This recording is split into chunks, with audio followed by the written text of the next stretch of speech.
Yo he titulado, aparece sobre la repetición en el programa y tiene algo que ver, pero realmente el título es un tema que me da vueltas hace un tiempo y se llama El olvido del olvido. Va un poquito en la línea de algo que planteó Leonardo sobre Merleau-Ponty, algo de lo que ha dicho Silvia. Hay un epígrafe: el recuerdo es como un perro que se echa donde le apetece. Es de Kees Nottebohm.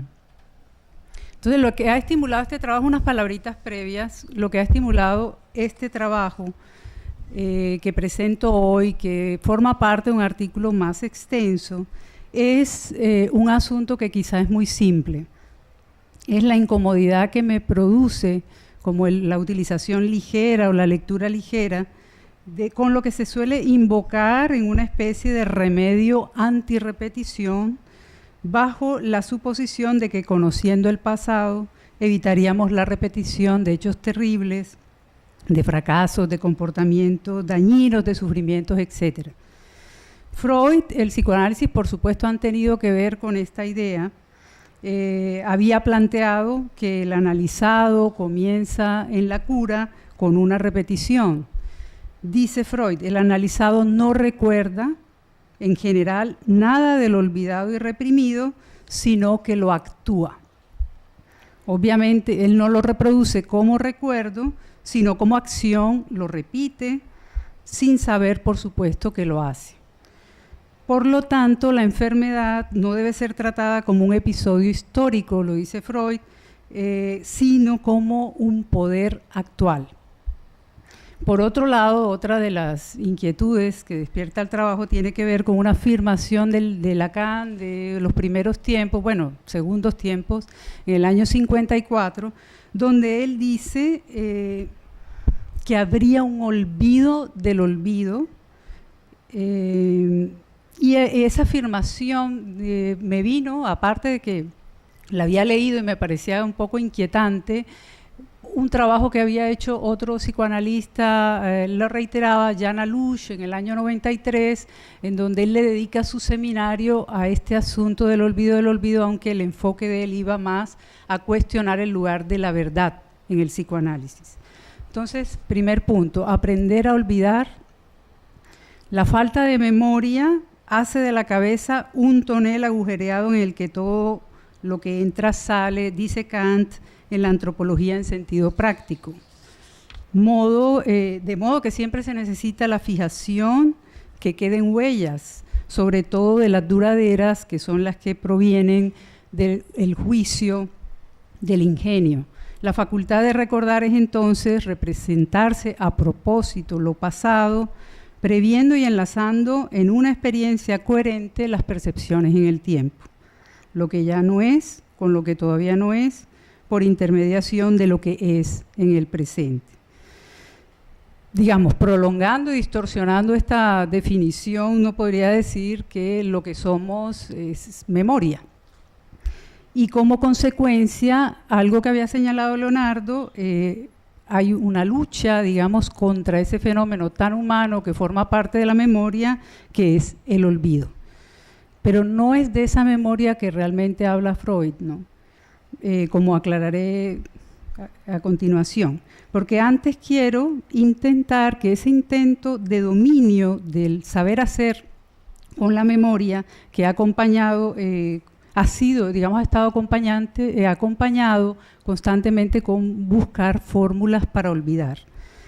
Weinreich, en un muy conocido estudio sobre el arte de olvidar, él mostró cómo ese esfuerzo de memoria, de rememoración, de conmemoración, incluso el mismo mandato de no olvido, son signos no solo de la memoria, por supuesto, de que no hay memoria sin olvido, sino del anhelo de olvidar.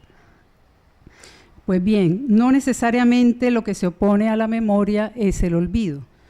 Más bien el olvido es parte constitutiva, como muchos pensadores lo han dicho, constitutivo de la memoria, como ya se vislumbraba en la Grecia arcaica.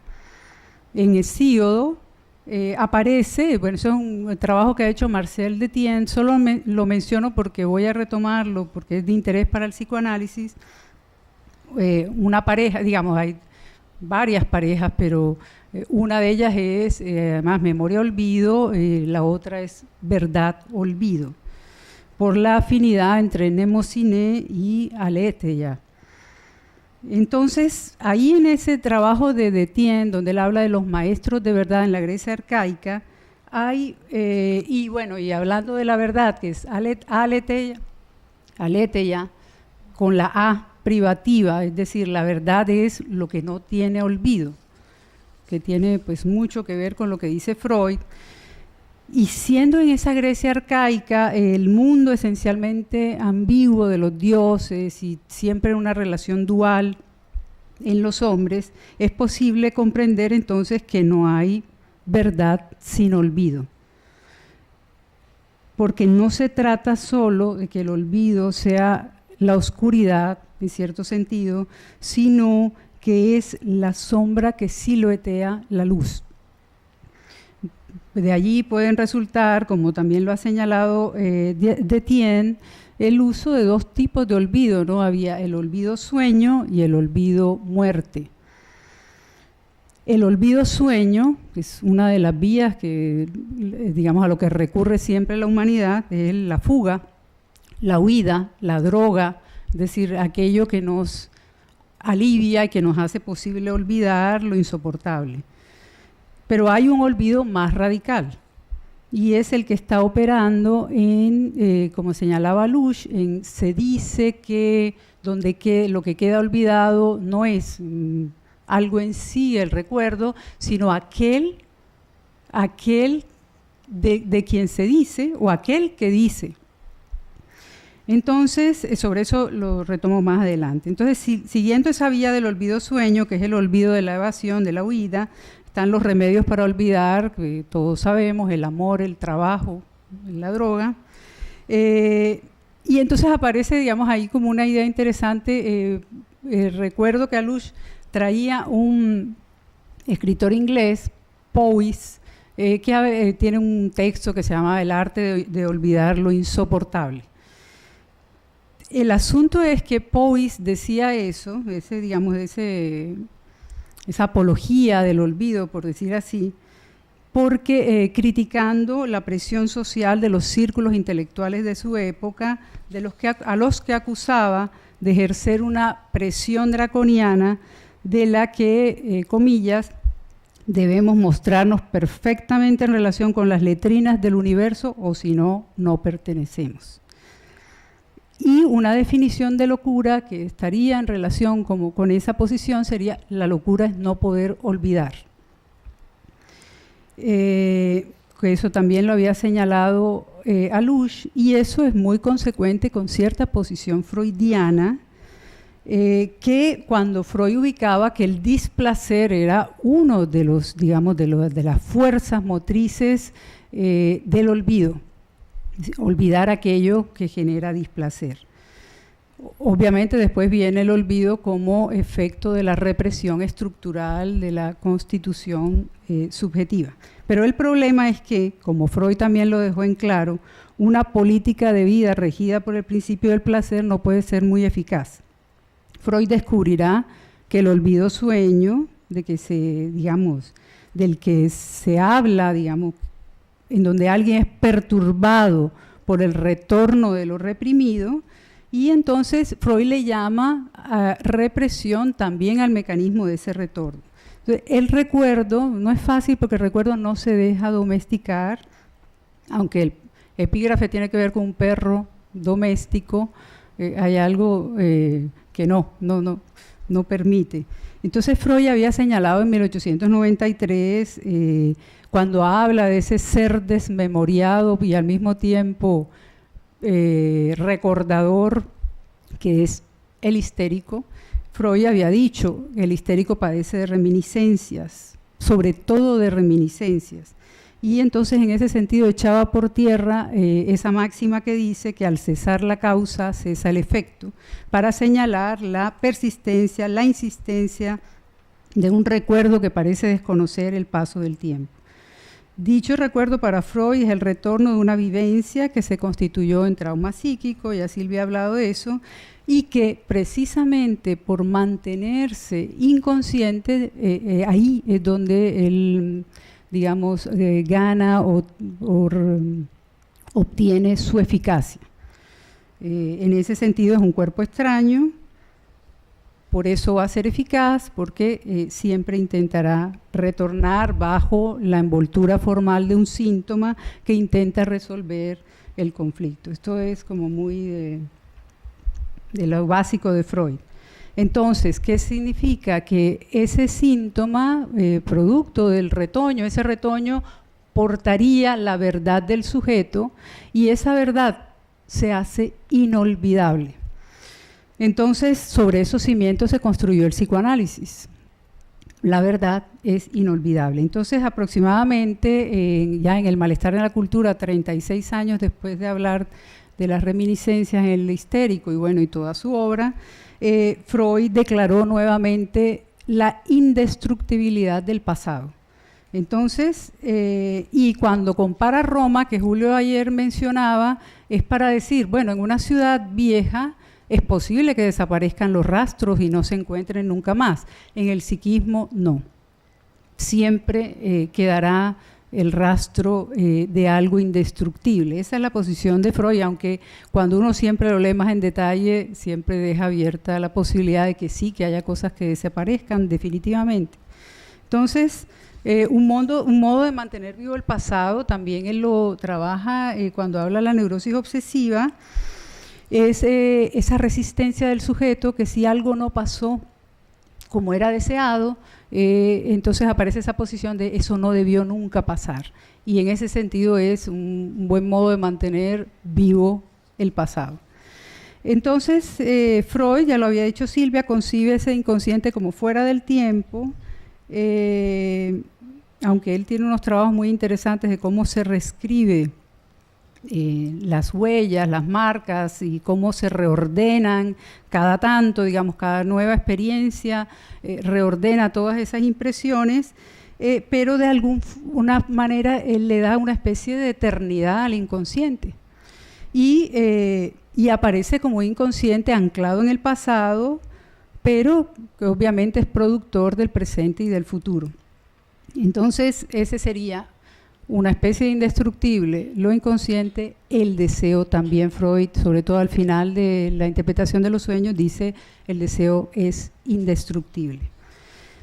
Siguiente punto, 2 olvidos o el olvido del olvido. Entonces, obviamente Freud no es ningún ingenuo, aceptaba que había un desgaste natural de los recuerdos, sobre todo aquellos que no tienen mucha significación afectiva.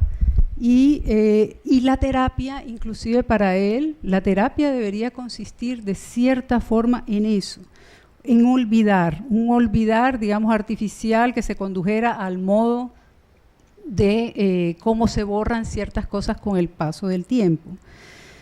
E inclusive, cómo hacer ese desgaste con aquello que no está en la memoria, que dice él, digamos, en cierto sentido, porque la palabra memoria tiene sus complicaciones en las que yo no voy a entrar ahora. Bueno, ese modo de concebir el pasado ha tenido efectos también en el modo de concebir el psicoanálisis y creo que muchos efectos en la cultura, en el sentido de que al plantear que se trata de reminiscencias, entonces hay que ir a la casa del recuerdo.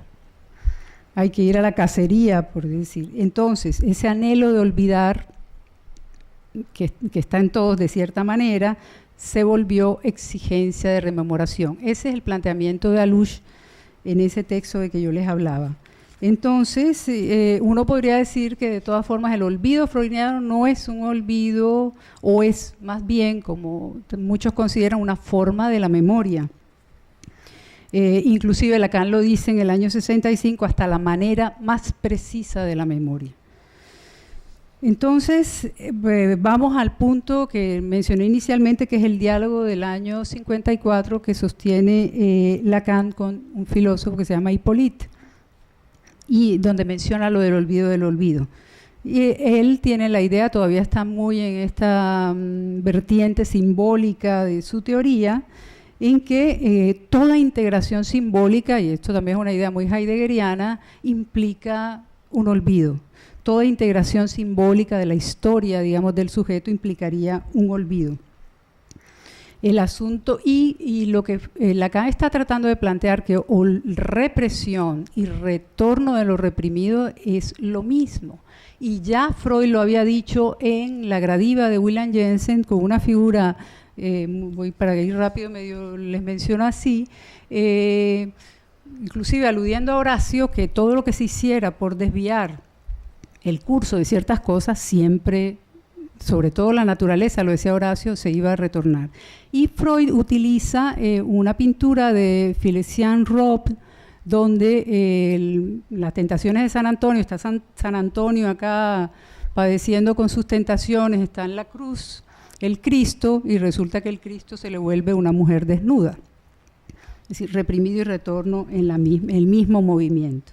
Y Lacan está tratando de explicar algo de eso, y entonces dice que existiría la posibilidad de una represión lograda, es decir, algo cuyo efecto sería que no habría retorno de lo reprimido. Entonces,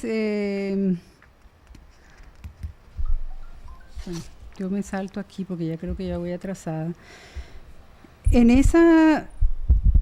Lo que dice Lacan ahí es lo siguiente, ¿no? Esa existencia simbólica es lograda y plenamente asumida por el sujeto, pudiendo no dejar rastro detrás suyo. Y entonces eso es muy curioso que él plantee eso. Y en ese momento yo pienso, bueno, tal vez no es casual que cuando él está hablando del olvido y haciendo esa afirmación, San Agustín está muy presente en su seminario, sobre todo cuando él quiere hacer de la palabra la ley simbólica, a propósito de lo que llama rememoración. Bueno, porque hay una diferencia entre memoria y rememoración que Lacan reafirma mucho, ¿no?, para sacar de cierto impasse a Freud. Entonces, San Agustín está presente porque Heidegger también está muy presente, y Heidegger había estado trabajando el asunto de memoria y olvido en San Agustín. Y entonces, bueno, ahí hay, digamos, la idea de una pérdida en relación con el olvido, de esa dificultad de cómo pensar el olvido, hacerlo presente. Creo que Leonardo lo habló a través de Merleau-Ponty. Si lo hago presente, pues no hay olvido. Entonces, ¿cómo hablar del olvido, cómo pensar del olvido, etcétera? Pero todo esto tenía que ver porque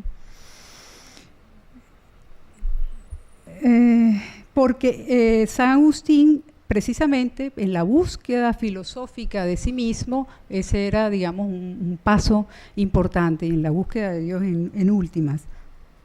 La parábola del dracma tenía que ver, bueno, si algo se perdió,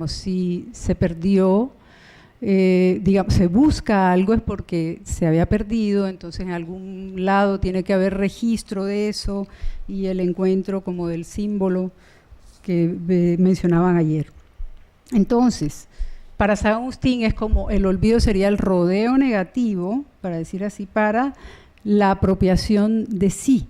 Algo de sí solo se puede lograr a través de ese olvido por la vía negativa.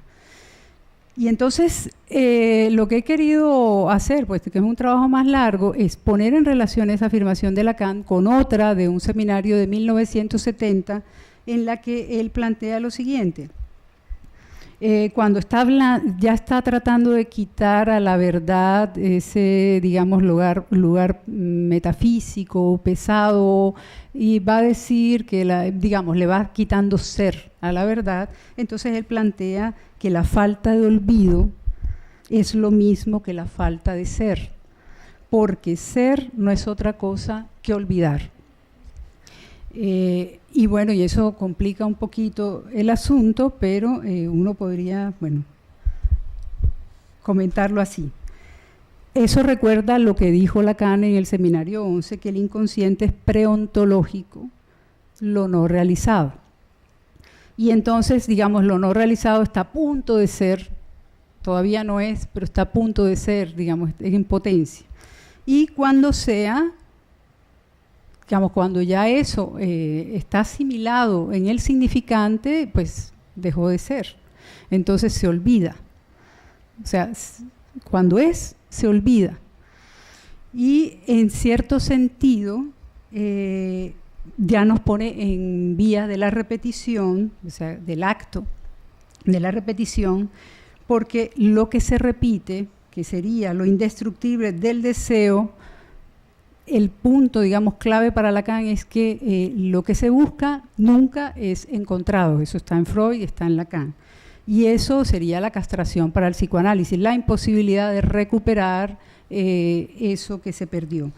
Entonces, en ese sentido, el olvido, este olvido, no el olvido de la represión, el olvido fuga, el olvido del que se produce en las formaciones del inconsciente, que retorna, sino este otro olvido es constitutivo de la subjetividad.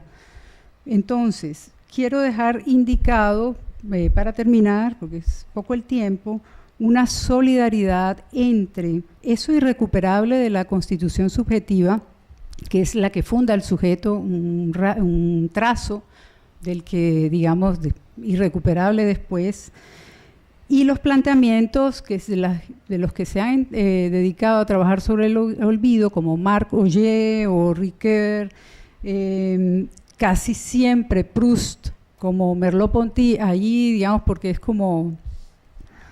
demasiado sugestivo, digamos, todo lo que ofrece Proust para pensar el olvido, y la idea de la memoria involuntaria. Entonces, ese lugar que ellos le otorgan a la literatura me parece solidario con Lacan y esa idea de lo irrecuperable, lo perdido para siempre, que sería la impresión que, de cierta manera, ellos plantean, se recuperaría con la literatura. Entonces, por ejemplo, pensaba en Ricoeur cuando define la literatura como la alegría de lo real reencontrado. Entonces uno, bueno, puede pensar que sí, es reencuentro porque hay algo de un trazo que ya estaba ahí, pero al mismo tiempo con Lacan uno diría esa alegría del encuentro en lo real también podría ser horror de encontrar eso. Entonces hay una insistencia y de Marc Augé también, como que un verdadero olvido conllevaría una no repetición. Porque eso, digamos, porque queriendo marcar que para que se abra la posibilidad de lo nuevo, el crear algo nuevo por venir. Y es aquí donde considero que con Lacan no hay necesidad de plantear algo así, digamos, de no repetición, puesto que para él es imposible no repetir. Entonces, a condición por eso de que se entienda la complejidad y la multivocidad de la repetición, que bueno, es un trabajo que yo sí he hecho mucho tiempo, es el itinerario, que yo le considero que es un itinerario que hizo Lacan sobre el concepto de repetición, que yo no puedo reproducir, pero me tienen que creer que en este sentido la repetición en Lacan, bueno, al menos hay dos vertientes. Es menos demoníaca que en Freud, es una idea distinta y para eso utiliza Kierkegaard, para abrir esa, digamos, ante eso de imposible de no repetir, porque él la considera necesaria. De todas maneras, la imposibilidad de repetir lo idéntico, lo mismo, siempre abre la posibilidad de lo contingente, del encuentro con algo que no se esperaba, ¿no? Con lo inesperado que es. Y eso, bueno, forma parte. Bueno, yo me salté eso porque entonces la rememoración para Lacan, que obviamente en el psicoanálisis uno no puede negar que se trata un poco de rememoración, está hecha de palabras banales, de algo humilde, dice Lacan, como los encuentros más bajos, la varaunda parlante, las lenguas efectivamente habladas, pero el tope de la rememoración siempre es la repetición, porque eso viene de Freud, ¿no? Se actúa.